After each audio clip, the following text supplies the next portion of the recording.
Valentine day पर बहू ने पकड़ा सास को बॉयफ्रेंड के साथ। अरे ये सब्जी कितने रुपए किलो है? ताजी तो है ना? बासी सब्जियां तो नहीं बेच रहे हो ना? अरे सब्जियां बेचने निकला हूँ, कचरा थोड़ी बेचूंगा। बासी खराब सब्जियां हम सब्जी वालों के लिए कचरा होती हैं। अच्छा समझ गई, 250 ग्राम दे दो। देख रही हो बहन, अब सब्जी वाले से नैन मटक्का करने लगी है ये औरत। अरे यही नैन मटक्का करने के लिए तो इसने अपने पति को छोड़ा है। पता नहीं कैसी नीच औरत है, अपने पति को डाइवोर्स देकर दूसरे मर्दों से दांत फाड़ फाड़ कर बातें करती है। माँ, इन औरतों को तो मैं अभी जवाब देता हूँ। नहीं बेटा रुक जा, बाजार है, काफी लोग है यहाँ। अगर इतनी ही लोगों की फिक्र होती तो अपने पति को डाइवोर्स नहीं देती। माँ छोड़ो मेरा हाथ। वैभव अपनी माँ दीक्षा से अपना हाथ छुड़ाकर दीक्षा को ताने मार रही औरतों के पास आता है। आप लोग होती कौन है? मेरी माँ के डिवोर्स लेने के फैसले पर सवाल उठाने वाली। क्या जानती हैं आप मेरी माँ के बारे में, उनके कैरेक्टर के बारे में? और मेरा क्या नाम है? जिन्हें मेरी माँ ने डिवोर्स दिया उनका नाम क्या है? हमसे क्यों पूछ रहा है इतने सवाल? अगर सवाल पूछना है तो अपनी माँ से पूछ। क्यों पहनती है इस तरह के कपड़े? क्यों बात करती है पराये मर्दों से?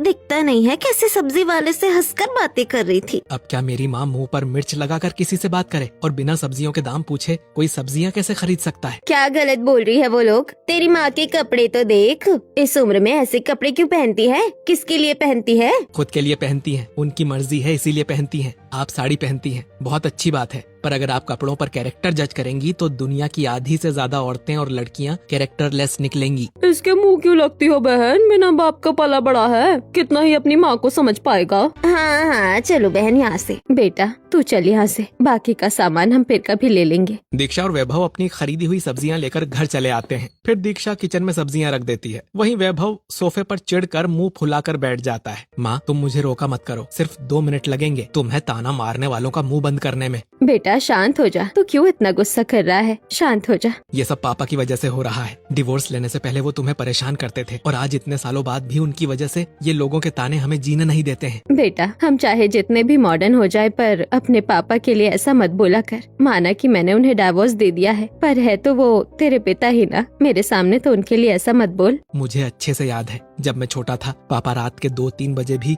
तुम पर हाथ उठाया करते थे और पूरा दिन तो तुम्हें परेशान करते ही थे। अच्छा किया था माँ तुमने जो पापा को डिवोर्स दे दिया। वैभव बेटा तेरे पापा मेरे साथ क्या करते थे? मैंने उन्हें क्यों डाइवोर्स दिया? ये सारी बातें पुरानी हो चुकी है, इन्हें भूल जा और अपने चेहरे पर एक मुस्कुराहट ला। आखिरकार तू मुझे मेरी सारी जिम्मेदारियों से छुट्टी देने वाला है। हाँ माँ, बस 2 महीने की बात है। इस महीने मेरी नौकरी लग जाएगी और 1 महीने की ट्रेनिंग के बाद अगले महीने मेरी प्रमोशन हो जाएगी। फिर तुम्हें रात भर जाग कर डाटा एंट्री फाइल चेक करना, फॉर्म चेक करना जैसे काम और नहीं करने पड़ेंगे। हाँ बेटा। और ऐसे ही कुछ दिन बीत जाते हैं और एक दिन दीक्षा छत पर कपड़े फैला रही होती है। तभी वैभव दीक्षा के पास आता है। माँ। हाँ बेटा बोल। माँ मेरी सैलरी तो अगले महीने आएगी, अभी के लिए तुम मुझे कुछ पैसे दे दो। कितने पैसे चाहिए? 500। क्या बात है, आजकल तू रोज पैसे लेने लगा है। इतने पैसे तो तू खर्च नहीं करता है। क्या बात है, कोई लड़की पसंद आ गई है जो उसके पीछे इतने पैसे लगा रहा है? हाँ माँ, पर पहले मेरी नौकरी लग जाए और उसके साथ कुछ बात बन जाए, फिर तुम्हें बताता हूँ।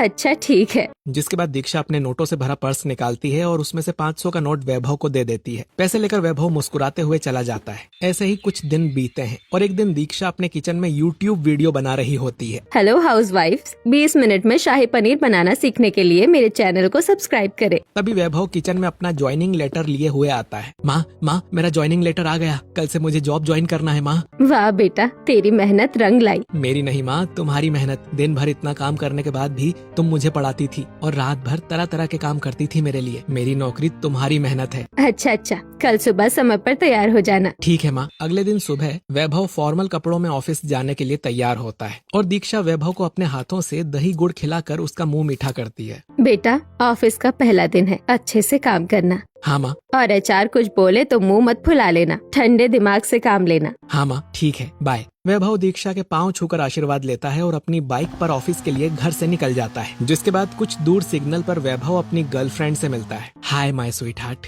हाय। अब बताओ क्यों बुलाया है मुझे? विश करने के लिए बुद्धू। ऑल द बेस्ट, अच्छे से काम करना ताकि जब तुम कंफर्म हो जाओ तब तुम हमारे रिलेशन के बारे में सभी को बता सको। तुम टेंशन मत लो, एक बार बस जॉब कंफर्म हो जाए फिर हम दोनों शादी भी कर लेंगे। ओके, ये तुम्हारे लिए। All the best. और फिर इशिता वैभव को एक गुलाब का फूल और एक डेयरी मिल्क देती है और वहाँ से चली जाती है। Thanks, bye. फिर वैभव अपनी बाइक से ऑफिस के लिए निकल जाता है और ऑफिस पहुंचकर अपने HR से मिलता है। Good morning sir. Good morning Vaibhav ji, आपको हमारी कंपनी ने सिलेक्ट कर लिया है। आज से ही आपकी 24 डेज की पेड ट्रेनिंग शुरू हो जाएगी और after training period next month से 40,000 आपकी इन हैंड सैलरी होगी। ठीक है? Thank you sir, thank you so much. You are most welcome Vaibhav. Vaibhav office में अपने पहले दिन की ट्रेनिंग लेता है और फिर शाम को ऑफिस से घर आ जाता है और अपने कमरे में बिस्तर पर आराम कर रही दीक्षा के पास आता है। माँ आ गया बेटा, ऑफिस का पहला दिन कैसा रहा? बहुत अच्छा माँ, सभी बहुत अच्छे हैं। कुछ से तो दोस्ती भी हो गई है और पता है मेरी सैलरी 40,000 रुपए है। बहुत अच्छी बात है बेटा, दिल लगा कर काम करना। अच्छा तू हाथ मुंह धोकर फ्रेश हो जा, मैं अभी तेरे लिए गर्मा गर्म खाना बना कर लाती हूँ। जिसके बाद दीक्षा किचन में वैभव के लिए खाना बनाने चली जाती है। वहीं वैभव अपने कमरे में चला आता है और बाथरूम में जाकर हाथ मुंह धोता है और फिर कपड़े बदलकर अपनी बालकनी में आकर फोन पर, इशिता मेरी जॉब कंफर्म हो गई। Oh really? ये तो बहुत अच्छी बात है, कांग्रेचुलेशंस। आज मैं माँ को हमारे रिलेशनशिप के बारे में बता दूंगा। तुम शादी के लिए तैयार रहना। हाँ, तुम जल्दी अपनी माँ के साथ मेरे घर मेरा हाथ मांगने आओ। हाँ, और तुम भी अंकल आंटी से बात कर लो। मैं बहुत जल्द तुम्हारी सासू माँ से तुम्हें मिलवाऊंगा और तुम्हारे घर तुम्हारा हाथ मांगने आऊंगा। तभी डाइनिंग टेबल से दीक्षा वैभव को आवाज देती है। बेटा खाना तैयार है, नीचे आजा। आंटी आवाज दे रही है, जाओ जाकर खाना खा लो, बाय। इतना कहकर इशिता फोन रख देती है। जिसके बाद वैभव नीचे आकर डाइनिंग टेबल पर बैठ जाता है और दीक्षा के साथ खाना खाने लगता है। खाना कैसा बना है? बहुत अच्छा बना है माँ, मुझे तुमसे कुछ बात करनी है। हाँ बोलना। माँ, तुम पूछ रही थी ना कि मैं अचानक इतने पैसे कहाँ खर्च करने लगा हूँ। हाँ तो? माँ, मुझे एक लड़की पसंद है, इशिता नाम है। हम दोनों 1 साल से डेट कर रहे हैं। इशिता बहुत अच्छी लड़की है माँ, हम दोनों एक दूसरे से शादी करना चाहते हैं। बेटा मुझे तो पता ही था किसी लड़की का ही चक्कर है। अब मिलवाएगा या खुद ही शादी कर लेगा?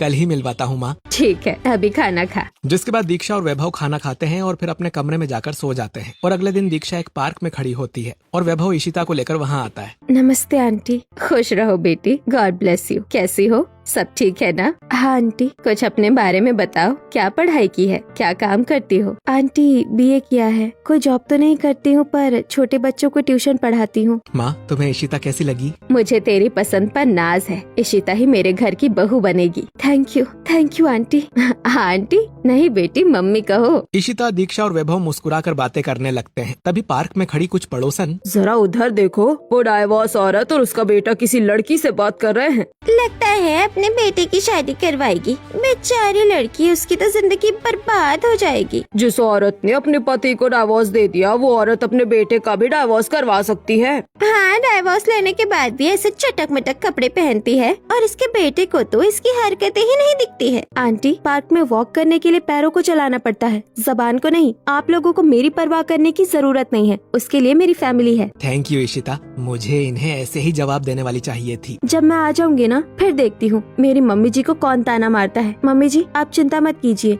मुझे वैभव ने आपके डिवोर्स की सारी कहानी बताई है। बहू, तुम्हें तो मेरे बारे में सब कुछ पता है, पर क्या तुम्हारे पेरेंट्स को मेरे बारे में पता है? पहले अपने पेरेंट्स को मेरे बारे में बताओ, वो राजी होते हैं तो ही हम रिश्ता लेकर आएंगे। मम्मी जी, अगर मुझे वैभव पसंद है तो मेरे परिवार वाले भी शादी के लिए मान जाएंगे। ऐसे ही कुछ दिन बीतते हैं और संडे के दिन दीक्षा और वैभव इशिता का हाथ मांगने उसके घर आते हैं। बच्चों ने एक दूसरे को पसंद कर लिया है तो हमारे मना करने की तो कोई वजह ही नहीं बनती है। सही कहा भाई साहब। वैसे भैया जी कहाँ है? उन्हें भी लेकर आना चाहिए था। बहू ने अभी तक मेरे बारे में अपने घर में नहीं बताया है। मम्मी जी ने पहले ही अपने पति को डाइवोर्स दे दिया है क्योंकि उनके हस्बैंड उन्हें बहुत मारते पीटते थे। ओह, तुझे पहले बताना चाहिए था ना। जरा 1 मिनट आना मेरे साथ। जिसके बाद लता, सुरेश और इशिता एक कमरे में आते हैं। मम्मी तुम मुझे यहाँ क्यों ले आई? हम तेरी शादी एक डाइवोर्सी औरत के घर नहीं करवा सकते हैं। क्यों मम्मी? मम्मी जी ने अपने पति को डाइवोर्स दिया था क्योंकि उनके पति उनको परेशान करते थे। उसमें मम्मी जी की कोई गलती नहीं है। अरे तुझे क्या पता, डाइवोर्सी औरतें बड़ी खिलाड़ी होती है, तुझे कभी कहीं फंसा देगी तो हम क्या करेंगे? नहीं, तेरी शादी किसी डिवोर्सी औरत के घर में नहीं हो सकती है। ऐसे ही सुरेश और लता इशिता को समझाने लगते हैं। वहीं दूसरी तरफ दीक्षा और वैभव, मैंने कहा था मेरे बारे में पेरेंट्स को बता देना, वो राजी होंगे फिर ही शादी होगी। अब देखो, अंदर बेचारी को डांट रहे होंगे और फिर बाहर आकर शादी के लिए मना कर देंगे। मम्मी तुम इशिता को नहीं जानती, वो अपने मम्मी पापा को सारी बातें समझा देगी और शादी के लिए राजी भी करवा लेगी। वहीं दूसरी तरफ इशिता अपने पेरेंट्स को दीक्षा की सारी सच्चाई बता देती है। अब बताइए, जिस औरत ने अपने पति पति के इतने अत्याचार सहे, अकेले अपने बेटे को पाल पोस कर इतना बड़ा किया कि आज वो एक बड़ी कंपनी में काम करता है। वो औरत गलत है या वो 4 लोग जो उन्हें ताना मारते हैं? ये सारी बातें तू हमें पहले भी तो बता सकती थी। बाहर बैठे वो लोग क्या सोच रहे होंगे? कोई बात नहीं, बाहर चलो और रिश्ते के लिए हाँ कह दो। सुरेश लता और इशिता के कमरे से बाहर आते हैं और सुरेश हाथ जोड़कर, देरी के लिए माफ कीजिएगा, हमें आपका बेटा बहुत पसंद है, हमें रिश्ता मंजूर है। बहुत बहुत धन्यवाद। मैं शादी की डेट निकलवा कर शादी की सारी तैयारी शुरू कर देती हूँ। फिर दीक्षा और वैभव अपने घर चले आते हैं। दीक्षा पंडित जी से शादी की डेट निकलवाती है और शादी की तैयारी शुरू कर देती है। ऐसे ही दीक्षा अपनी स्कूटी से फ्लावर मार्केट में एक दुकान में जाती है। ओह माय गॉड, मैं तो अकेले शादी की तैयारी कर कर के थक गई हूँ। आंटी कैसे फूल चाहिए आपको? शादियों में घर को सजाने वाले सारे फूल दे दो जी, और काउंटर पर बिल बनवा लीजिए। मेरा बिल बना दीजिए। बिलिंग काउंटर पर बैठा टॉल एंड हैंडसम अनुभव दीक्षा की तरफ देखता है और दीक्षा अनुभव की तरफ देखती है। फिर दोनों एक दूसरे को देखते हैं। ये चेहरा जाना पहचाना लग रहा है। मैं जानती हूँ इसे, शायद अनुभव, तुम अनुभव हो ना? और तुम दीक्षा हो, है ना? ओह माय गॉड, इतने सालों बाद हम मिल रहे हैं। तुम अचानक कहाँ गायब हो गए थे? मैं तो अपना बिजनेस एक्सपेंड करने शहर से बाहर चला गया था और वहीं रहने लगा, पर अब मैनेजर को सारा काम सौंप कर मैं अपने शहर वापस आ गया। सही किया, लाइफ में दोबारा सुकून भी जरूरी है। हाँ, यहाँ काफी शोर है, पास में एक कॉफी शॉप है, वहाँ बैठकर बात करते हैं, चलो। जिसके बाद दीक्षा की स्कूटी से दीक्षा और अनुभव फ्लावर मार्केट से निकलते हैं और एक कॉफी शॉप आ जाते हैं। क्या लेंगे सर? 2 कॉफी। दीक्षा, तुम कॉफी तो पीती हो ना? बचपन में जब मैं इसे पसंद करती थी तब इसके साथ पानी भी नहीं पी पाती थी, और आज इसके साथ कॉफी पी रही हूँ। और बताओ, क्या चल रहा है लाइफ में? एक बेटा है, उसकी शादी की तैयारी चल रही है। अगले हफ्ते शादी है, तो अपनी बीवी बच्चों के साथ जरूर आना। मेरी बीवी बच्चे नहीं है। शादी के 3 साल बाद भी मैं अपनी वाइफ को टाइम नहीं दे पा रहा था। इससे परेशान होकर मेरी वाइफ ने मुझे डिवोर्स दे दिया और एलिमनी की रकम और हमारे बच्चों को लेकर चली गई। तुम ये सब छोड़ो, तुम्हारा हस्बैंड कैसा है? नहीं पता, शादी के बाद वो मुझे बहुत डिसरिस्पेक्ट करते थे। परेशान होकर मैंने उनसे डाइवोर्स ले लिया और अपने बेटे की जिम्मेदारी संभालने लगी। इस तरह दीक्षा और अनुभव कुछ देर बातें करने लगते हैं और ऐसे ही वक्त बीतता है। वैभव और इशिता की शादी की डेट नजदीक आ जाती है और उनकी शादी हो जाती है। जिसके बाद दीक्षा इशिता का गृह प्रवेश करवाती है और फिर एक बेटा तो था ही मेरा, आज मुझे एक बेटी भी मिल गई। मम्मी जी, आपने मुझ पर भरोसा किया है, मैं आपको कभी डिसअपॉइंट नहीं करूंगी। ठीक है बेटी, अब तुम अपने कमरे में जाकर आराम करो। फिर इशिता और वैभव अपने कमरे में चले आते हैं और कुछ देर बातें करते हैं और सो जाते हैं। फिर अगली सुबह रसोई में अपनी पहली रसोई में क्या बनाई हो बहू? मम्मी जी, ज्यादा अच्छा खाना बनाना तो नहीं आता, पर पूरी आलू दम, मटर पनीर और फ्राइड राइस बनाए हैं। इतना कुछ बना दिया? चल कोई बात नहीं, डाइनिंग टेबल पर खाना लाओ। इशिता डाइनिंग टेबल पर खाना निकालती है। वाह इशिता, खाना बहुत टेस्टी है, मेरे टिफिन में भी यही खाना रखना। ठीक है। वैभव, इशिता और दीक्षा साथ बैठकर नाश्ता करते हैं और वैभव ऑफिस के लिए निकल जाता है और फिर कुछ देर बाद दीक्षा को कॉल आता है। बोलो, कैसे फोन किया? इतने समय बाद इस शहर में आया हूँ, शहर घूमने के लिए तुम्हारी कंपनी चाहिए। ओके, मैं तैयार होकर आती हूँ। दीक्षा तैयार होकर घर से निकलती है और अनुभव के साथ बीच पर आती है। शहर में काफी कुछ बदल गया है। हाँ वो देखो, नारियल पानी वाला। हाँ ठीक है, पर इतना क्यों चिल्ला रहे हो? नारियल पानी तुम्हारा फेवरेट है ना, इसीलिए चलो नारियल पानी पीते हैं। इसे मेरी पसंद नापसंद अभी तक याद है। जिसके बाद अनुभव और दीक्षा नारियल पानी पीते हैं और फिर पूरा शहर घूमते हैं। ऐसे ही वक्त बीता है और एक दिन वैभव ऑफिस से आता है। तूने अपनी सैलरी मेरे अकाउंट में क्यों डाल दी? माँ, अब से घर खर्च की जिम्मेदारी मेरी है, इसीलिए सैलरी से 10,000 रखकर बाकी पैसे मैंने तुम्हें भेज दिए हैं। मम्मी जी, अब आप अपनी लाइफ एंजॉय कीजिए और घर संभालने और पैसों की टेंशन भूल जाइए। ठीक है। जिसके बाद अब दीक्षा अपनी जिम्मेदारी से फ्री हो जाती है और अगले दिन अनुभव के फ्लावर मार्केट पर आती है। जब से पैसों की जिम्मेदारी वैभव ने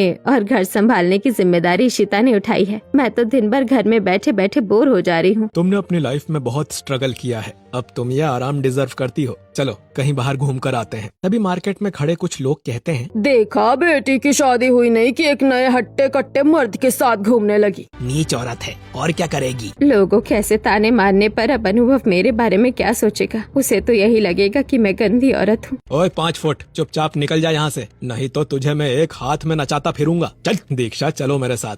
अनुभव दीक्षा को शॉपिंग मॉल में ले आता है और शॉपिंग करते हुए, तुमने मेरे लिए उनसे लड़ाई क्यों की? अनुभव, तुम्हें उनकी बातें सुनकर वो सब सच नहीं लगा? क्योंकि मैं तुम्हें बहुत अच्छे से जानता हूँ और इस समाज को भी बहुत अच्छे से जानता हूँ। क्या? हाँ, तुम्हें यहाँ ताने मिल रहे हैं तो तुम्हारे हस्बैंड को वहाँ ताने मिल रहे होंगे, मेरी वाइफ को अलग ताने मिल रहे होंगे और मुझे अलग ताने मिलते हैं। डिवोर्सी औरत को लगता है सिर्फ उसी को ताने मिल रहे हैं, असलियत में दूसरे आदमी को भी उतने ही ताने पड़ते हैं। अनुभव कितनी अच्छी अच्छी बातें करता है और कितने अच्छे से मेरे साथ रहता है। ऐसे ही वक्त बीतता है। दीक्षा के मन में अनुभव के लिए फीलिंग्स आने लगती हैं। और एक दिन, इशिता आज खाने में क्या बना है? आज खाने में बैंगन का भरता बना है। अनुभव को बैंगन का भरता बहुत पसंद है। बहू, बैंगन का भरता बहुत टेस्टी बना है। थोड़ा एक्स्ट्रा हो तो मेरे दोस्त के लिए मुझे टिफिन में पैक करके दे। मम्मी जी, उन्हें घर पर बुला लीजिए। वो जॉब पर होगा, मैं उसे लंच टाइम में ये दे दूंगी। ठीक है मम्मी जी। दीक्षा बैंगन का भरता लेकर अनुभव के घर चली आती है, जहाँ अनुभव खाना बना रहा होता है। अपना खाना तुम खुद बनाते हो? तो फिर कौन बनाएगा? मैं अकेला रहता हूँ ना। ये लो बैंगन का भरता, तुम्हारा फेवरेट है ना? मेरी बहू ने बनाया है। वाह, बहुत दिनों बाद बैंगन का भरता खा रहा हूँ। तुम ऐसे ही मेरे लिए कुछ बना कर लाया करो। अगले दिन दीक्षा अनुभव के लिए मटर पनीर बनाती है और मटर पनीर लेकर उसके घर जाती है। दोनों साथ में मटर पनीर खाते हैं। तुमने दूसरी शादी क्यों नहीं की? मेरी लाइफ पार्टनर ने तो मेरे स्ट्रगलिंग फेज में ही मुझे छोड़ दिया। आज अगर वो मेरे साथ होती तो मेरी सारी प्रॉपर्टी की मालकिन होती। इसीलिए मुझे ऐसी लाइफ पार्टनर चाहिए थी जो मुझे समझे। अनुभव बिल्कुल वैसा लड़का है जैसा लड़का मुझे चाहिए था। दीक्षा, मैं तुम्हारे जैसी अंडरस्टैंडिंग औरत की बात कर रहा हूँ। अनुभव और दीक्षा के मन में एक दूसरे के लिए फीलिंग जाग जाती है। तभी एक दिन दीक्षा अपने परिवार के साथ मंदिर गई होती है। वैभव, माता रानी के लिए जो साड़ी लाई हूँ वो दो। माता रानी की साड़ी मेरे पास नहीं है। अरे मैंने तुम्हें दी थी, याद करो। कहीं घर में तो नहीं छोड़ दी? हो सकता है, चलो देखते हैं। माँ तुम रुको, हम साड़ी लेकर आते हैं। ठीक है बेटा। वैभव और इशिता घर पर माता रानी की साड़ी ढूंढने चले जाते हैं। तभी दीक्षा की नजर अनुभव पर पड़ती है। अनुभव, तुम यहाँ? हाँ, चलो साथ में दर्शन करते हैं। दोनों हाथ जोड़कर भगवान के सामने खड़े हो जाते हैं। तभी पंडित जी, तुम दोनों की जोड़ी ऐसी ही बनी रहे बेटा, जल्दी ही तुम्हें दादा दादी बनने का सुख मिले। हम डाइवोर्सी को पंडित जी ने पति पत्नी बना दिया। हमारे बिना नाम के रिश्ते को पंडित जी ने नाम दे दिया। मुझे यह नाम बहुत अच्छा लगा क्योंकि मैं तुम्हें बहुत पसंद करता हूँ। तुम वैसी ही औरत हो जैसी मुझे चाहिए। मैं भी तुम्हें बचपन से पसंद करती हूँ। I love you Diksha. I love you too. इस तरह अनुभव और दीक्षा गर्लफ्रेंड बॉयफ्रेंड बन जाते हैं। फिर अगले दिन कपल पार्क में, आज से वैलेंटाइन वीक स्टार्ट हो रहा है, ये रोज तुम्हारे लिए। हर रोज मेरी तरफ से आपके लिए। अनुभव दीक्षा के बालों में गुलाब का फूल लगा देता है और दीक्षा अनुभव की शर्ट में गुलाब का फूल लगा देती है। फिर दोनों एक दूसरे का हाथ पकड़कर पार्क में टहलने लगते हैं। मैं हमेशा सोचती थी कि कोई मुझे भी इस तरह गुलाब का फूल दे। मैं हूँ ना, तुम्हारे साथ पूरा वैलेंटाइन वीक सेलिब्रेट करूंगा। नहीं नहीं, अगर हमारे बारे में किसी को पता चल जाएगा तो समाज के लोग और बातें बनाने लगेंगे। हम दोनों अपने घर से काफी दूर मिलेंगे, किसी को कुछ नहीं पता चलेगा। ऐसे ही अगले दिन प्रपोज डे होता है। I love you. I love you too. क्या कहा? सुनाई नहीं दिया। I love you too. थोड़ा जोर से बोलो ना। बहुत बदमाश हो तुम। I love you too. Anubhav और दीक्षा वॉकिंग करते हुए एक दूसरे को प्रपोज करते हैं। वहीं दूसरी तरफ अगले दिन निशिता दीक्षा से, वैभव को तो याद ही नहीं कि वैलेंटाइन वीक स्टार्ट हो गया है। 2 दिन बीत भी गए और अभी तक मुझे ना रोज दिया ना प्रपोज किया। रुक, मैं अभी उसकी खबर लेती हूँ। दीक्षा वैभव के पास आती है। अरे, तेरी शादी हो गई है तो तू वैलेंटाइन डे पर बहू को विश नहीं करेगा? करूँगा ना माँ। कब करेगा? तू बहू के साथ सारे दिन मनाएगा, समझा? अच्छा, मैं समझ गया माँ। अगले दिन वैभव ऑफिस से घर आता है और happy chocolate day. Thank you Vaibhav, happy chocolate day. ऐसे ही बहू को खुश रखा कर। अब तुम लोग अपनी शाम एंजॉय करो, मैं मंदिर जा रही हूँ। दीक्षा घर से निकलती है पर मंदिर की जगह अनुभव के साथ दूर एक रेस्टोरेंट में आती है। आज चॉकलेट डे है, तुम मेरे लिए चॉकलेट नहीं लेकर आना क्योंकि मुझे शुगर है। शुगर तो मुझे भी है, इसीलिए तो रेस्टोरेंट आए हैं। Sir, order. 2 sugar free chocolate cake लेकर आओ। अनुभव और दीक्षा अपनी चॉकलेट केक खाने लगते हैं। तभी दूसरे टेबल पर कुछ लड़के, वैलेंटाइन डे की प्लानिंग मैंने कर ली, मैं प्रिया को प्रपोज करूंगा, तुम लोग मेरी हेल्प करोगे? ये वैलेंटाइन प्रिया के लिए यादगार होना चाहिए। कितने प्यार से अपनी गर्लफ्रेंड के लिए डेट प्लान कर रहा है। दीक्षा,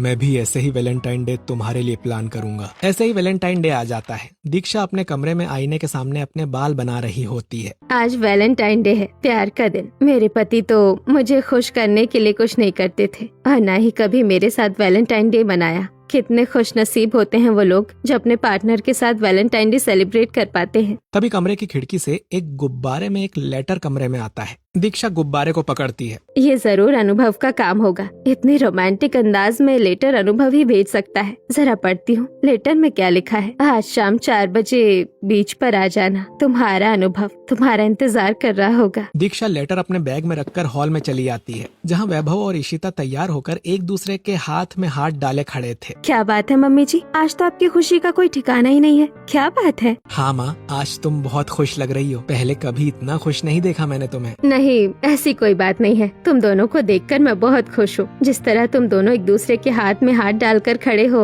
मुझे बहुत अच्छा लग रहा है। माँ, आज वैलेंटाइन डे है। मैं और इशिता वैलेंटाइन डे सेलिब्रेट करने बाहर जा रहे हैं। शाम तक आ जाएंगे। मम्मी जी, आपको बुरा तो नहीं लग रहा है ना? हम दोनों आपको अकेला छोड़कर जा रहे हैं। नहीं नहीं, बिल्कुल नहीं। मैं तो चाहती हूँ तुम लोग खुश रहो। जाओ, जाकर एंजॉय करो अपनी डेट। बाय माँ, टेक केयर। बाय मम्मी जी, और खाना आप मत बनाइएगा, हम बाहर से लेकर आएंगे। और फिर इशिता और वैभव हाथों में हाथ डालकर चले जाते हैं। और कुछ देर बाद दीक्षा अनुभव को फोन करती है। मेरा पैगाम मिल गया ना तुम्हें? हाँ, पर तुम मुझे 4 बजे बीच पर मिलने क्यों बुला रहे हो? मुझे पता है वैलेंटाइन डे है, तुम मुझे प्रपोज करोगे, पर बीच पर ये सब करने की जरूरत नहीं है। अरे मैं कुछ नहीं करूँगा, मैंने बस अपनी डेट प्लान की है। तुम तैयार होकर आ जाना। चलो मैं फोन रखता हूँ, कुछ काम है। जिसके बाद अनुभव फोन रख देता है। वहीं दीक्षा काफी अरमानों के साथ तैयार होने लगती है। ऐसे ही समय बीतता है और 3 बज जाते हैं। 3 बज गए हैं। अब मैं अनुभव के बुलाए जगह पर चलती हूँ। और फिर दीक्षा अपने घर से निकलती है और बीच पर चली आती है, जहाँ अनुभव पीछे से दीक्षा की आंखों पर पट्टी बांध देता है। डरो मत, मैं अनुभव हूँ। अनुभव, तुमने मेरी आंखों पर पट्टी क्यों बांधी है? सब पता चल जाएगा, मेरे साथ चलो।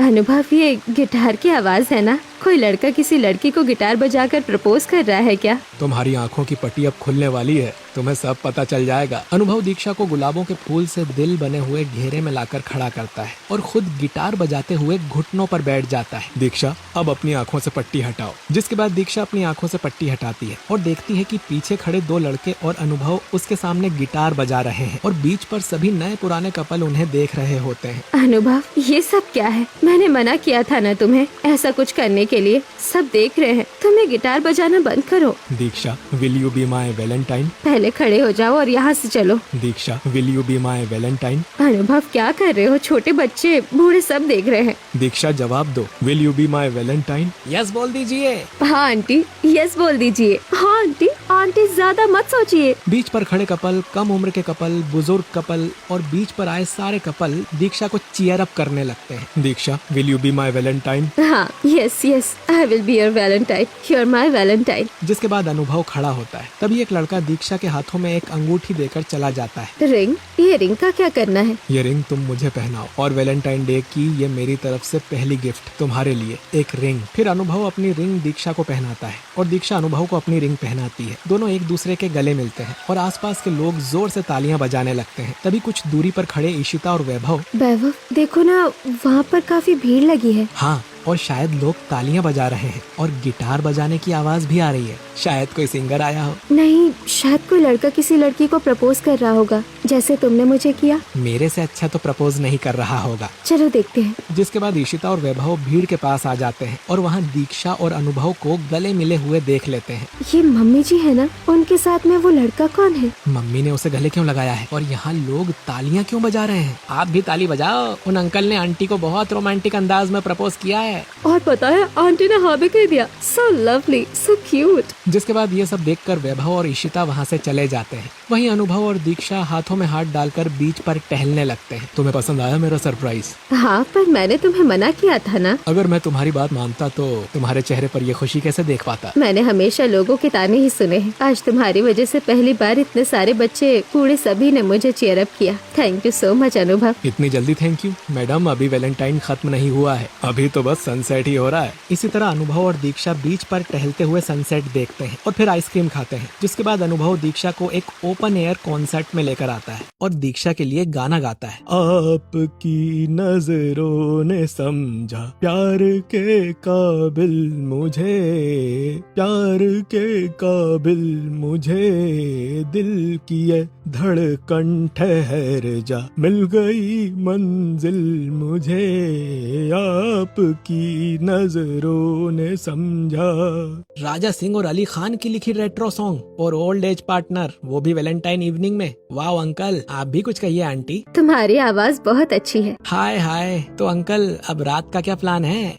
Dinner date. इतना कहकर अनुभव दीक्षा को लेकर बीच के किनारे एक रेस्टोरेंट आता है, जहाँ दोनों साथ बैठकर कैंडल लाइट डिनर करते हैं। आज तो तुम सरप्राइज पर सरप्राइज दिए जा रहे हो। पसंद आया ना? मुझे तो पता ही नहीं था तुम्हें गिटार बजाना भी आता है। और तुमने जो गाना गाया वो मेरा फेवरेट सॉन्ग है। तुम्हें पता था ना वो मेरा फेवरेट सॉन्ग है। मुझे बहुत अच्छा लगा। Thank you so much. अब और कुछ प्लान नहीं है ना? मुझे घर जाना होगा। मेरी बहू बेटा भी वैलेंटाइन डे मनाने बाहर गए हैं, आते ही होंगे। अपनी बहू से पूछना, तुम्हारे बेटे ने भी इतने अच्छे तरीके से अपनी वैलेंटाइन डेट प्लान नहीं की होगी जितने अच्छे तरीके से मैंने तुम्हारे लिए किया। हाँ ठीक है, अब मैं जा रही हूँ, बाय। नहीं दीक्षा, प्लीज थोड़ी देर और रुक जाओ। मन तो मेरा भी बहुत है, पर घर पर बहू बेटे को क्या बोलूँगी। अगर हम भी जवान होते तो पूरी रात नाइट आउट करते, पर अभी मुझे जाना पड़ेगा। Happy Valentine, bye. Bye, happy Valentine. रात में कॉल करना। दीक्षा अपनी वैलेंटाइन डेट सेलिब्रेट करके अपने घर आने के लिए निकल जाती है। वहीं दूसरी तरफ घर में इशिता और वैभव। कौन था वो आदमी? माँ ने उसके बारे में मुझे क्यों नहीं बताया? तुम्हारे इस तरह हॉल में यहाँ से वहाँ करने पर मम्मी जी घर नहीं आ जाएंगे।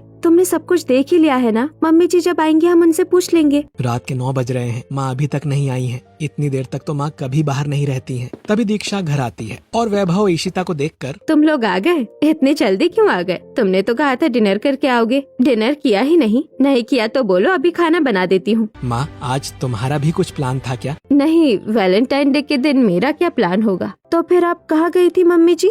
मैं क्या? मम्मी जी ठीक से बोलिए। मैं तो कहीं नहीं गई थी। पूरा दिन घर में अकेले बैठे बैठे बोर हो गई थी, तो बस अभी आधे घंटे पहले बाहर टहलने निकली थी। कहाँ माँ? बीच पर? बीच? मम्मी जी जिस बीच पर आप वैलेंटाइन मना रही थी उसी बीच पर मैं और वैभव बोटिंग करने गए थे। लोगों की भीड़ देखकर हम भी भीड़ में आ गए तो देखा आप किसी आदमी के गले लगी हुई थी। भीड़ लगाए लोगों ने बताया कि उस आदमी ने आपको प्रपोज किया और आपने उसे हाँ भी कह दिया। अब माँ बिना कुछ छुपाए हमें सब सच बता दो, क्योंकि अब तो हम जान चुके हैं वो आदमी आपका बॉयफ्रेंड है। हाँ, वो आदमी मेरा बॉयफ्रेंड है। उसका नाम अनुभव है और अनुभव ने मेरे लिए वैलेंटाइन डे प्लान किया था, जिसमें बीच पर उसने मुझे सबके सामने प्रपोज किया। तो मम्मी जी आपने हमें अपने बॉयफ्रेंड के बारे में क्यों नहीं बताया? और आज वैलेंटाइन डे के दिन आप दोनों की वैलेंटाइन डेट थी, फिर भी आपने हम दोनों को कुछ नहीं बताया। माँ तुमने अपने बॉयफ्रेंड के बारे में क्यों नहीं बताया? जवाब दो माँ, जवाब दो। मुझे माफ कर दे बेटा, साथ ही बहू तू भी मुझे माफ कर दे। मैं उन्हें समझा दूंगी और अब हम दोनों कभी नहीं मिलेंगे। तुम लोग हमारे बारे में कुछ गलत मत सोचना। क्यों नहीं मिलेंगे अपने बॉयफ्रेंड से आप? और हम क्यों आपके बारे में गलत सोचेंगे? मम्मी जी आपको लगता है आपका बॉयफ्रेंड होने से हम आपको गलत समझेंगे या फिर हमें आपके बॉयफ्रेंड से कोई प्रॉब्लम होगी?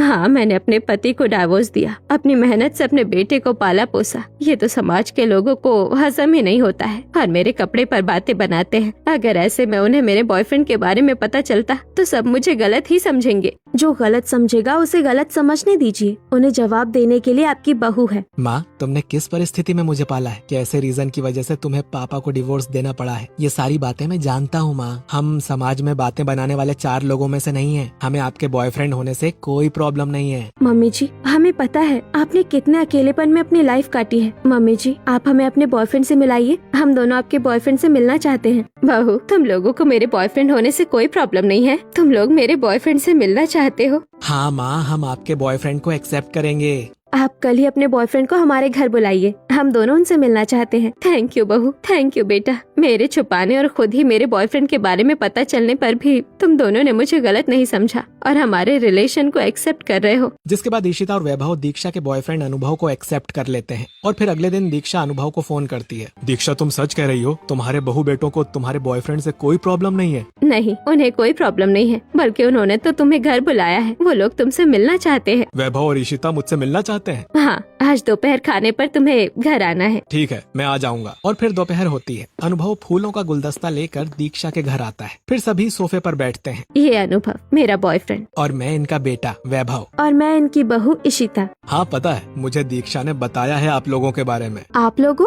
तुम बोलिए। आप नहीं, क्योंकि आप मेरी सास के बॉयफ्रेंड है और आपकी उम्र तो मेरे ससुर और पिता जितनी है। ठीक है, चलिए अब हम सब खाना खाते हैं, बहुत जोर की भूख लगी है। जिसके बाद सभी डाइनिंग टेबल एरिया में आते हैं और डाइनिंग टेबल पर इशिता सभी को खाना परोसती है और सभी खाना खाते हैं। आपको थोड़ी सब्जी दो ये क्या मैंने अंकल कहने जा रही थी। क्या हुआ बहू? तुम रुक क्यों गई? इशिता अंकल को सब्जी दो। ये क्या, मैं अपनी माँ के बॉयफ्रेंड को अंकल कैसे बोल सकता हूँ? पर और क्या बोलूँ? सॉरी, पर आपको क्या कहकर बुलाऊं? वैभव, हमारे रिश्ते का कुछ नाम ही नहीं है, जो बुलाना चाहो बुलाओ। नहीं, हम आपके रिश्ते का नाम देना चाहते हैं। पर कैसे? आप दोनों की शादी करवाकर। नहीं, शादी में बहुत प्रॉब्लम क्रिएट होगी। डोंट वरी मम्मी जी, हम आपकी कोर्ट मैरिज करवाएंगे, आप पर कोई सवाल नहीं उठा सकेगा। नहीं, ये समाज क्या कहेगा? कोई कुछ नहीं कहेगा माँ। हाँ दीक्षा, मैं भी हमारे रिश्ते को नाम देना चाहता हूँ। हाँ कह दो, मुझे भी एक परिवार मिल जाएगा। जिसके बाद दीक्षा सभी की बात मानकर कोर्ट मैरिज के लिए हाँ कर देती है और अगले दिन दिन अनुभव और दीक्षा कोर्ट मैरिज कर लेते हैं। पापा मम्मी शादी मुबारक हो। कांग्रेचुलेशंस मम्मी जी और पापा जी। चलिए अब घर चलते हैं। इसके बाद सभी घर के लिए निकल जाते हैं। मम्मी जी पापा जी गृह प्रवेश कीजिए। इशिता अपनी सास का गृह प्रवेश करवाती है और वैभव को एक पिता और दीक्षा को एक पति और अनुभव को एक परिवार मिल जाता है।